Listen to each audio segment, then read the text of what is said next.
You've been suffering for a long time, and no one's ever explained why. Not your parents, not your friends, not even the self-help book with the 2 million sales and the smiling man on the cover. But what if pain isn't something to run from? What if it's the only thing that's ever been telling you the truth? This isn't comfort, it's clarity, and it starts now. You've heard it before. Life is hard, but we never really stop to ask why. Why do we hurt? Why do we break? Why does every path forward seem paved with pain? Maybe it's not a glitch, maybe it's the point. Nietzsche didn't think pain was something to avoid. He thought it was where meaning began. He wasn't saying, suffer more, it'll build character. He was saying that pain is the raw material of your transformation. Most people run from it, bury it, numb it. But what if you didn't? What if you looked it straight in the face and asked, what are you trying to teach me? Think of the worst moment in your life, the thing that changed you. Now ask yourself this, would you be who you are without it? That's the paradox. Pain shapes us, even when we resist it. Nietzsche believed that the path to greatness, to becoming your truest self, was through what he called amor fati, the love of fate. Not just acceptance of suffering, but the embrace of it. To say, I don't just endure this, I need it. That's not weakness. Nobody tells you this, but your suffering already means something. You just haven't figured out what it is yet. And it won't come to you while scrolling or escaping or chasing cheap highs. It comes in silence, stillness, sitting with your ache until it tells you its name. Start there. Write it down. Journal your pain. Turn it into art, a story, a philosophy. Build a life that doesn't avoid pain, but transforms it. Because you'll suffer anyway. Might as well get something out of it. So next time it all falls apart, when the job is lost, the person leaves, or you feel like a ghost in your own skin, remember Nietzsche's words, not as a quote to repost, but as a challenge to live. Find the meaning. That's survival. That's how you become something more than what happened to you. And maybe, just maybe, the next time suffering knocks, you'll answer the door and say, welcome, I've been waiting. But Nietzsche wasn't the only one who thought this way. Viktor Frankl, a Holocaust survivor and psychiatrist, once said, those who have a why to live can bear almost any how.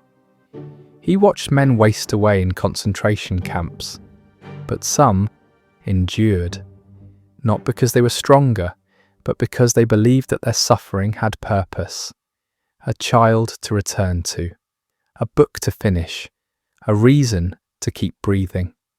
Meaning isn't something you find lying around. It's something you forge in fire, and fire burns.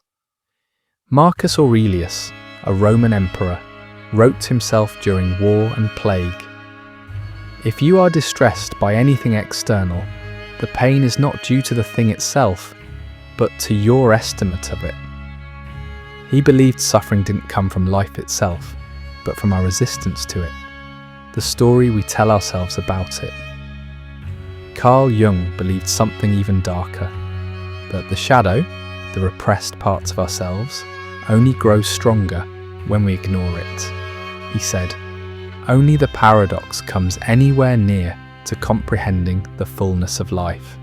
That means you can't become whole unless you face the part of you that's in pain. The broken, messy, scared parts you want to hide. That's the doorway. You don't get out of the storm by outrunning it. You walk straight into it, with eyes open. Meaning doesn't come easy. You don't just find it like it's hiding under a rock. You create it. You fight for it. It's carved out in sleepless nights, quiet mornings, and the weight of a life that hasn't gone the way you planned. As Viktor Frankl once said, when we are no longer able to change a situation, we are challenged to change ourselves. Think about that.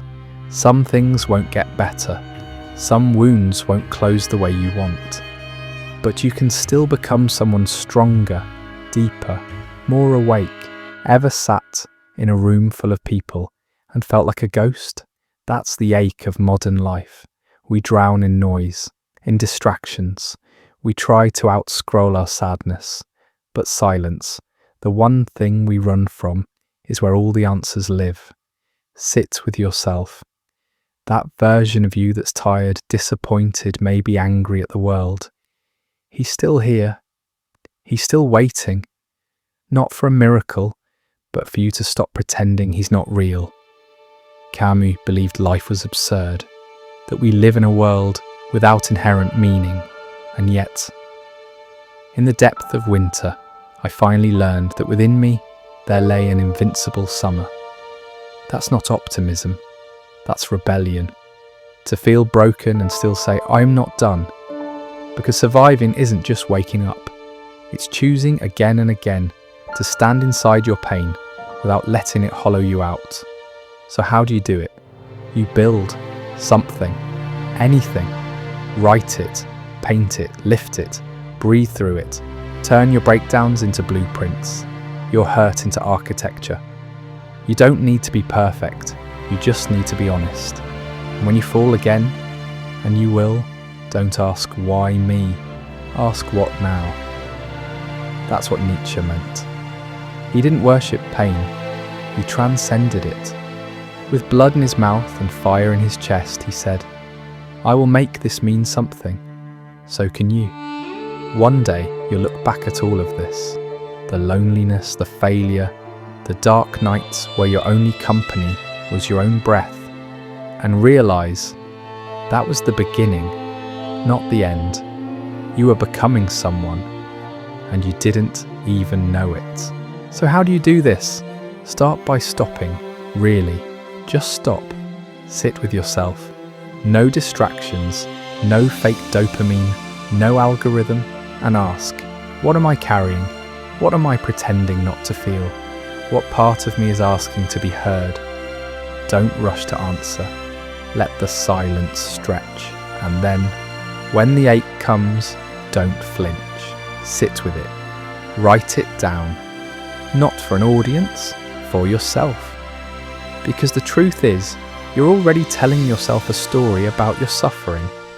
You just haven't questioned the script. You can rewrite it. You are not what happened to you. You are what you choose to build from it. This is how you turn pain into fuel. Not by denying it, but by working with it.